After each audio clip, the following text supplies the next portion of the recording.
Good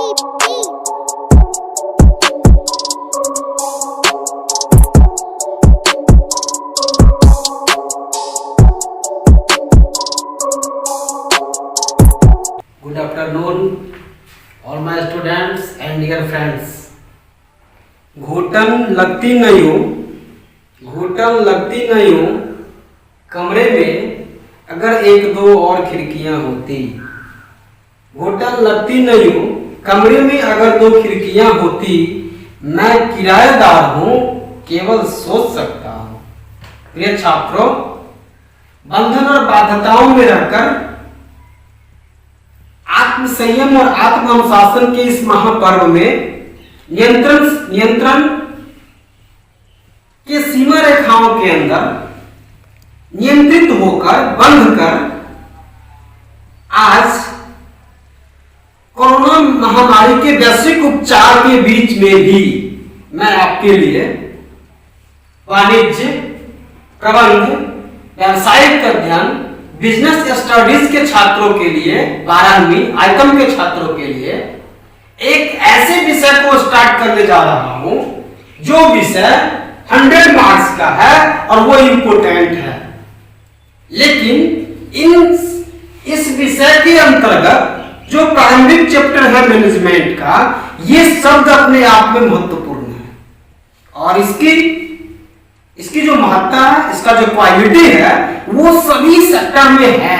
अर्थात सभी तरह के विषयों को पढ़ने वाले छात्र इसको सुन सकते हैं, समझ सकते हैं, क्योंकि ये जिंदगी के पहलू हैं। जिंदगी में इनका इस्तेमाल होता है, इसका उपयोग होता है।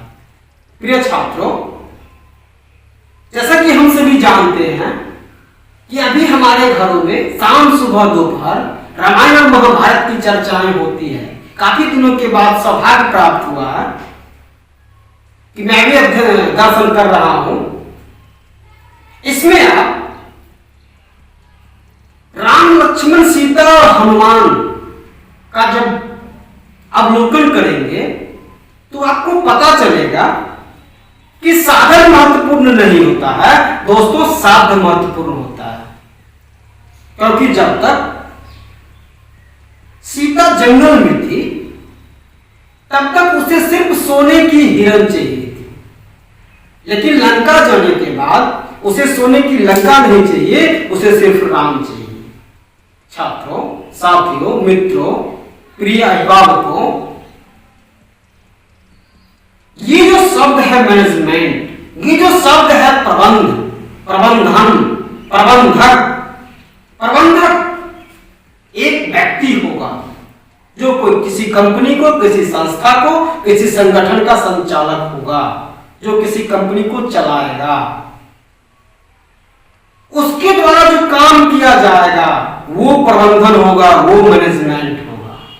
ये दोनों शब्द अपने आप में बहुत बड़ा शब्द है, बहुत विस्तृत इसका क्षेत्र है और आपके जिंदगी का, हमारे जिंदगी का, चाहे वो कोई भी क्षेत्र हो, सामाजिक, आर्थिक, राजनीतिक, कोई भी पहलू हो, कोई भी सेक्टर हो, इनकी जो उपलब्धता है, इनका जो महत्व है, वो बताया जाता है, पढ़ाया जाता है, सिखाया जाता है।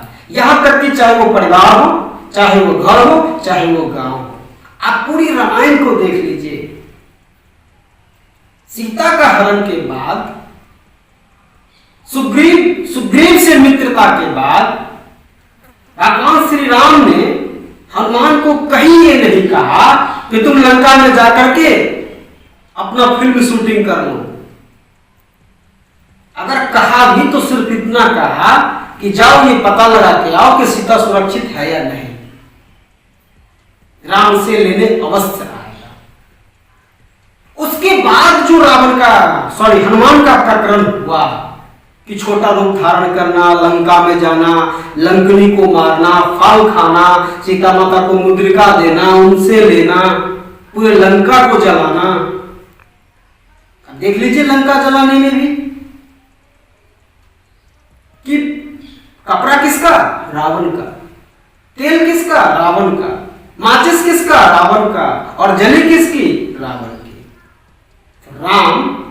राम से बड़ा प्रबंधक, मेरे नजर में मैं मानता हूं इस दुनिया ने, इस संसार ने, इस मिट्टी ने, इस देश ने अभी तक नहीं दिया। उनसे हमें प्रबंधन की बातों को जानना चाहिए, सीखना चाहिए। अपने आप में अद्भुत है। वे अपने एम्प्लॉय का, अपने कर्मचारी को इंस्ट्रक्ट नहीं करते हैं, निर्देश नहीं देते हैं, वो उसके अंदर जो ऊर्जा है, जो दीप्ति है, जो प्रकाश है, उसको डेवलप करते हैं, उसको विकसित करते हैं। आज हम अपने बच्चों को समाज में इतना प्रबंधकीय गुण, उतना नेतृत्व क्षमता हम नहीं विकसित कर पाए हैं। अगर अपने घर के छोटे से बच्चे को मार्केट भेजते हैं सामान लाने के लिए, तो उन्हें 4 बार फोन करके पूछते हैं, 4 बार उनको समझाते हैं, इंस्ट्रक्शन देते हैं। क्यों? क्योंकि हमने प्रबंध तंत्र को डेवलप नहीं किया। प्रिय साथियों, 19वीं शताब्दी अगर इंग्लैंड की थी, 18वीं 20वीं शताब्दी अगर अमेरिका की थी, तो 21वीं शताब्दी हिंदुस्तान की होनी चाहिए। और ये शताब्दी इसलिए होनी चाहिए कि हमारा जो प्रबंधन तंत्र है, हमारा जो मैनेजमेंट पावर है, हमारा जो प्रबंधकीय शक्ति है, हमारे जो संगठन है, वो दिन रात काम कर रहे हैं। तो प्रबंध शब्द अपने आप में बहुत ज्यादा विस्तृत है और बहुत कठिन है। छात्रों, आप जानते हैं कि व्यवसाय को चलाने के लिए पूंजी, श्रम, संगठन और कच्चे माल की महत्वपूर्ण आवश्यकताएं हैं। ये मूलभूत आवश्यकताएं हैं लाभ प्राप्त करने के लिए, बिजनेस के संचालन के लिए। लेकिन इन सभी में किसी एक की भी कमी या वृद्धि, अधिकता या कमी व्यापार को नुकसान पहुंचाती है, उसे हानि पहुंचाती है। अतः इन सारे चीजों में सामंजस्य लाना महत्वपूर्ण है। तभी कोई व्यापारी, तभी कोई व्यवसायी सफल लाभ की कल्पना कर सकता है। अब इन चीजों के लिए प्रबंध का होना महत्वपूर्ण है। मेरे साथियों, प्रबंध का जब हम अर्थ देखेंगे तो प्रबंध स्वयं तथा दूसरों के साथ मिल करके काम करने और करवाने की कला है। अर्थात स्वयं भी काम करना और दूसरों के साथ मिलकर के भी काम करवाना। जो व्यक्ति दूसरों से काम करवा सकता है वो मैनेजर कहलाता है, वो प्रबंधक कहलाता है। साथियों, प्रबंध का अवधारणा विभिन्न प्रकार के हैं। अवधारणा का अर्थ होता है कि लोगों के मानसिक पटल पे भिन्न भिन्न प्रकार का विचार, हर एक इंसान के कार्य करने की क्षमता, हर एक इंसान का सोचने की क्षमता, तरीका, आकार, प्रकार, भिन्नताएं अलग अलग हो सकती है, होती। अब ये अवधारणा प्रबंध के बारे में कि परंपरागत अर्थ में जब इसका अवधारणा आया तो प्रबंध को ये कहा गया कि यह दूसरों से काम करवाने की कला है। अर्थात जो व्यक्ति दूसरों से काम करवा सकता है वो प्रबंधक कहलाता है। प्रिय साथियों, लेकिन वर्तमान समय में, आधुनिक काल में अन्य लोगों से काम कराना ही प्रबंध नहीं है, मैनेजमेंट नहीं है, बल्कि दूसरे व्यक्तियों के साथ मिलकर के काम करना और करवाने की कला ही प्रबंध कहलाती है। विस्तृत अर्थों में जब इसको जाएंगे तो प्रबंध का अर्थ केवल व्यापार में ही नहीं है, अपितु परंतु अथवा जहां भी मानव का संगठन काम करता है, जहां भी लोगों का समूह काम करता है, वहां इसकी आवश्यकता होती है। चाहे वो कोई भी क्षेत्र हो, सामाजिक क्षेत्र हो, राजनीतिक क्षेत्र हो, आर्थिक क्षेत्र हो, सांस्कृतिक क्षेत्र हो, स्कूल, कॉलेज, अदालत, अस्पताल, कल कारखाने, उद्योग धंधे, सारे जगह परिवार, सारे जगह इसकी आवश्यकता है। प्रबंध शास्त्र के जानकार पीटर ड्रकर ने कहा कि संगठित मानवों के साथ मिल करके काम करना और करवाना ही प्रबंध है। संगठित मानव का मतलब कि जिसका कोई उद्देश्य है। मानव जब से संगठन में रहना शुरू हो गया तब से उसकी उद्देश्य हो गई। द्विज का मतलब संस्कृत एक ऐसा शब्द है छात्रों कि अगर उसके हम पास जाते हैं तो अपना अर्थ स्वयं बताता है। द्विज का मतलब कि जिसका जन्म 2 बार होता है। एक बार जब आप माँ के गर्भनाल में होते हैं, गर्भ में होते हैं, तब आपको पता नहीं चलता है कि आप क्या हैं। माँ जब खाती है तब आप खाते हैं, माँ जब सोती है तब आप सोते हैं, माँ जब जागती है तब आप जागते हैं, अर्थात आप बंधे हुए हैं। लेकिन जैसे ही आपका जन्म होता है तो आप एक यूनिट होते हैं, एक स्वतंत्र इकाई होते हैं, और उसी समय आपको उद्देश्य मिलता है कि आप पृथ्वी पे क्यों आए हैं, आपका निर्माण क्यों हुआ है। इसलिए इंसान को द्विज भी कहा जाता है। इसका 2 बार जन्म होता है। तो जब संगठित मानव हो जाएगा तो उसका उद्देश्य होगा कि वो संगठन क्यों है। तो संगठन में स्वयं और व्यक्तियों के साथ मिलकर के काम करना ही प्रबंध है। ये विचारधारा, ये बातें कुंटज एवं ओडोनिल ने कहा। साथियों, छात्रों, मित्रों, कुंटज ओडोनिल के बाद एक और वैज्ञानिक विद्वान का नाम जानेंगे, प्रबंध शास्त्र के जानकार, मैनेजमेंट के विचारक पीटर ड्रकर, जिसको पीएफ ड्रकर भी कहा जाता है। इन्होंने कहा कि व्यवसाय को जीवन रक्त प्रदान करने वाला तत्व है प्रबंध। इसके अभाव में, अर्थात मैनेजमेंट के अभाव में, उत्पादन के साधन मात्र ही रह जाते हैं, कभी उत्पादक नहीं बन पाते। अर्थात साधन कभी साध्य नहीं होगा जब तक उसका सुसंगठित, सुनियोजित व्यूहरचना के साथ उद्देश्य को ध्यान में रखते हुए उसका सफल क्रियान्वयन और संचालन नहीं किया जाए। ओलिवर सैंडल ने कहा कि प्रबंध व्यवसाय का मस्तिष्क होता है, यह उसको जीवन प्रदान करने वाला होता है। जो मानव, मशीन, माल, मुद्रा और बाजार में प्रबंध सबसे महत्वपूर्ण है, क्योंकि बिना प्रबंध का पूंजी, श्रम, संगठन और माल के बीच सामंजस्य स्थापित करना संभव नहीं है। इन सारे विद्वानों का परिभाषाओं को अध्ययन करने के पश्चात हम इस निष्कर्ष पर पहुंचते हैं, और फादर ऑफ मैनेजमेंट, जिन्होंने प्रबंध के 14 सिद्धांत दिए, हेनरी फ्यूल साहब, जिनका जन्म फ्रांस के रिचार्ड कैंटिनोपल में हुआ, जो एक कोयला कंपनी में ग्रेजुएट इंजीनियर के रूप में नियुक्त हुआ और वहां के वरिष्ठ पदों पर जाकर जिन्होंने रिटायर ली। उन्होंने अपने सिद्धांतों में, जो 14 सिद्धांत के रूप में आपको आगे चैप्टर में पढ़ाया जाएगा, इसमें कहा कि प्रबंध का अर्थ पूर्वानुमान लगाना है कि हमें क्या करना है, इसके बाद नियोजन करना है कि हमें प्लानिंग बनाना है, ऐसे ऐसे करना है, यहां जाना है, बाली को मारना है, सेतु पे पुल बनाना है, गेट पे ये सब नियुक्त होंगे, कौन कहां क्या करेगा, ये नियोजन, व्यूहरचना, प्लानिंग बनाना है। इसके बाद संगठन का निर्माण होगा, जो संगठन का उद्देश्य एक होगा। संगठन का हमेशा उद्देश्य एक होता है, चाहे वो सरकार के प्रति हो, नियोक्ता के प्रति हो, किसी नेता के प्रति हो, या किसी प्रबंधक के प्रति हो, या किसी परिवार के गार्जियन के प्रति हो। तो संगठन बना लेते हैं। फिर संगठन में कार्यरत कर्मचारियों के बीच डायरेक्शन देते हैं, निर्देशन देते हैं, और निर्देशन के बाद उन संगठन में हम चाहते हैं कि समन्वय बना रहे, लोग मिलजुल करके काम करें। यूनिटी इज स्ट्रेंथ, यूनियन एकता में बल है। बड़े से बड़े लक्ष्य को अगर आप संगठित होकर के लड़ते हैं तो इसको आप प्राप्त कर सकते हैं। अब समन्वय के बाद उन संगठन में जो कार्यरत कर्मचारी को लाया गया है, इन कर्मचारियों को किस प्रकार से नियंत्रण किया जाना है। अगर उन्हें काम करने में किसी प्रकार की त्रुटियां होती है तो उन त्रुटियों का पता लगा के उसके लिए आवश्यक सुधारात्मक कार्यवाही किया जाना ही आपको नियंत्रण कहलाता है। तो प्रबंध एक कार्य है जो नियोजन से शुरू होकर के आपको नियंत्रण पर समाप्त होता है।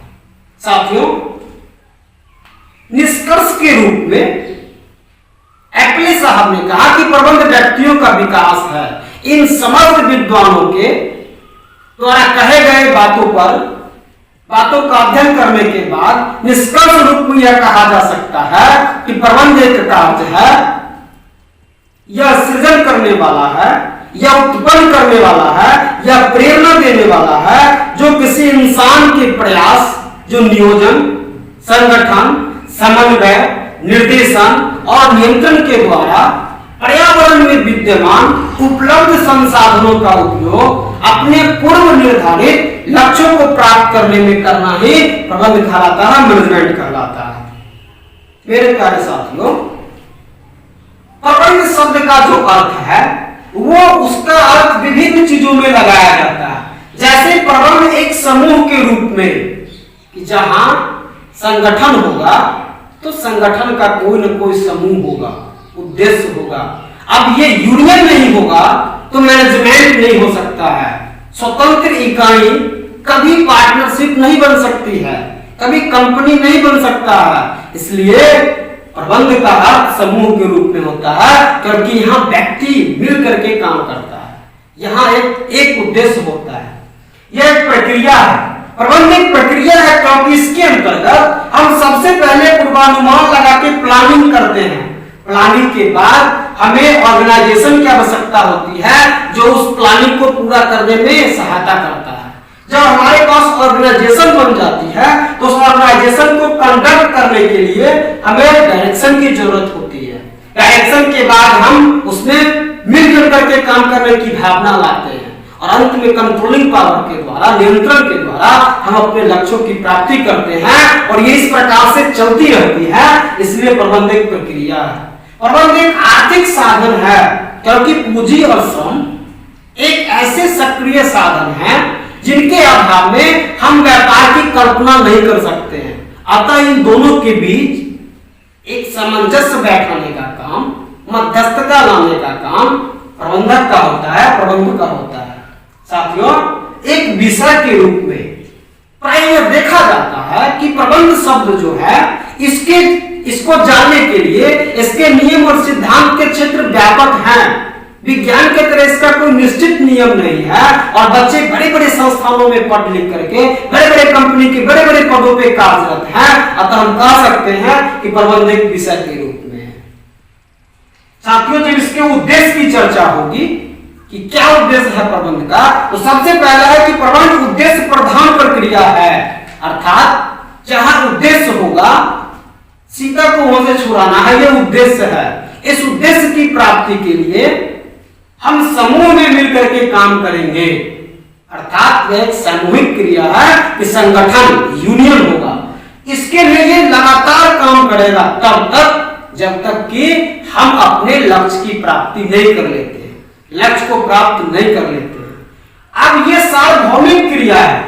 सार्वभौमिक क्रिया का मतलब है कि प्रबंध शब्द का जो महत्वपूर्ण अर्थ है, इसका जो नियम है, इसका जो सिद्धांत है, इसका जो क्रियाकलाप है, ये सभी जगह विद्यमान है। जीवन के प्रत्येक क्षेत्र में इसकी जरूरत, इसकी आवश्यकता, इसके नियमों का, इसके आज्ञा का पालन किया जाता है। इसलिए यह कहा जाता है कि प्रबंध सार्वभौमिक क्रिया है। अगला पॉइंट है कि प्रबंध सामाजिक क्रिया है, क्योंकि मनुष्य सामाजिक प्राणी है और वे समाज के अंदर ही एक संगठन का निर्माण करके, उसका संचालन करके, उसको रोजगार प्रदान करके सरकार के लिए, अपने लिए, अपने परिवार के लिए, गांव के लिए कोई क्रियाकलाप करता है। इसलिए प्रबंध सामाजिक क्रिया है। साथियों, लास्ट में, अंतिम टॉपिक में जो हम देखेंगे तो प्रबंध के स्तर। प्रबंध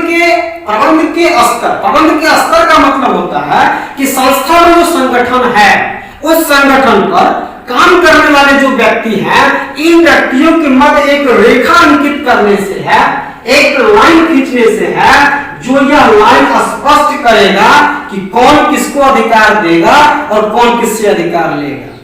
जो व्यक्ति अधिकार देगा वो अधिकारी, और जो व्यक्ति अधिकार प्राप्त करेगा वो अधीनस्थ कहलाता है, वो उसके अंदर काम करने वाला कहलाता है। मेरे प्यारे छात्रों, प्रबंध के 3 स्तर होते हैं, उच्च स्तर, मध्य स्तर और निम्न स्तर।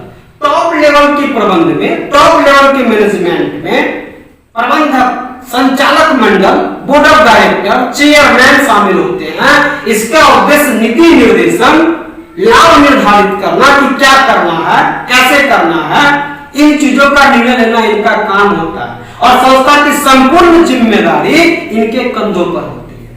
द्वितीय स्तर में आते हैं, मध्य स्तर में डिप्टी मैनेजर या मैनेजर आता है, जिनका काम उच्च स्तर के द्वारा जो कार्य दिया गया है, जो निर्धारित लक्ष्य प्राप्त किया गया है, उस लक्ष्य को प्राप्त करने के लिए प्रभावी समन्वय, संतुलन और प्रशिक्षण देना। अगर लक्ष्य को प्राप्त करने में किसी प्रकार की त्रुटि हो रही है, उस त्रुटि को नियंत्रित करने के लिए भी ये इनका काम होता है। निम्न स्तर में सुपरवाइजर और फोरमैन को शामिल किया जाता है। इनका काम होता है कि अपने से निचले स्तर जो कर्मचारी है, जो श्रमिक है, इनका काम उत्पादन करना है, उनका सुपरविजन करना। सुपरविजन मतलब देखरेख करना। जो व्यक्ति सुपरविजन का काम करता है वो पर्यवेक्षक कहलाता है, वो सुपरवाइजर कहलाता है।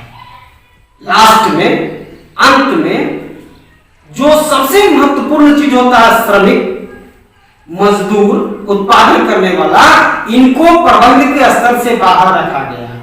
इनके खिलाफ कार्ल मार्क्स का आप नाम सुने हैं, जर्मनी का रहने वाला।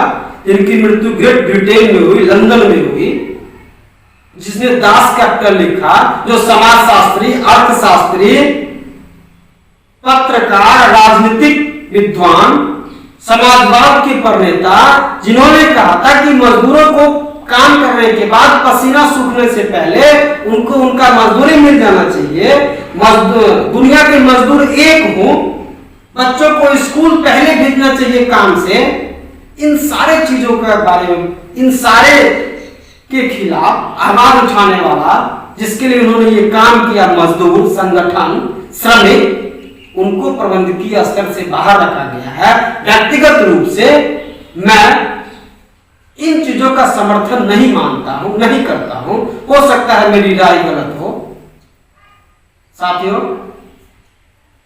कलम की जो ताकत है वो तलवार से भी मजबूत होती है। आप लोग इस वीडियो को देखें, हो सके तो इसको नोट करें और घर पर रहिए, अपने आसपास के लोगों को की देखरेख करें, बेहतर रहें, खुशहाल रहें, स्वस्थ रहें, सरकारी नियमों का पालन करें।